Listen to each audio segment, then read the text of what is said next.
कभी देश के सबसे अमीर उद्योगपतियों में शामिल रहे अनिल अंबानी के व्यापारिक साम्राज्य पर आज संकट के बादल गहराते जा रहे हैं, क्योंकि स्टेट बैंक ऑफ इंडिया ने उनकी कंपनी रिलायंस कम्युनिकेशन के लोन अकाउंट को धोखाधड़ी घोषित कर दिया है। एक ऐसा तमाचा जो किसी भी कॉर्पोरेट छवि को गहरे तक झकझोर देती है।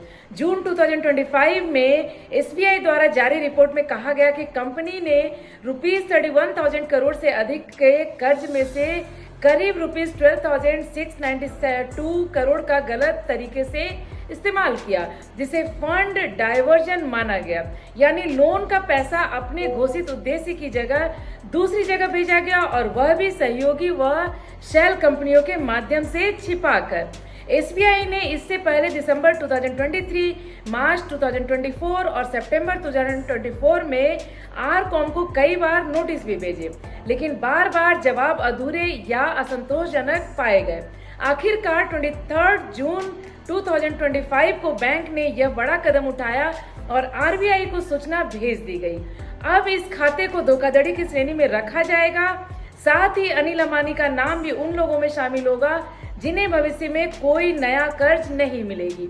इससे पहले केनरा बैंक ने भी आरकॉम को फ्रॉड करार दिया था, लेकिन बॉम्बे हाईकोर्ट ने इस निर्णय को खारिज कर दिया था, जिससे कुछ राहत मिली थी। पर एसबीआई द्वारा उठाए गए कदम कहीं अधिक गंभीर और दूरगामी प्रभाव डालने वाली मानी जा रही है।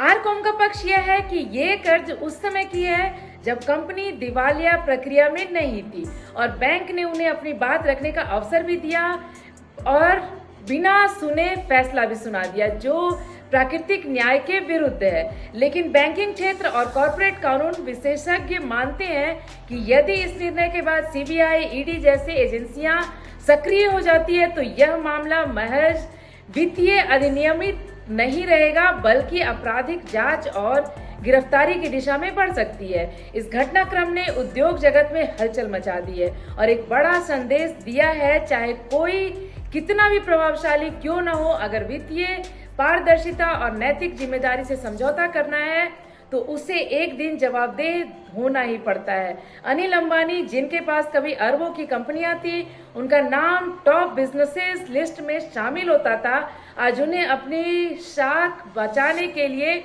अदालतों और एजेंसियों के सामने अपनी सफाई देनी पड़ रही है।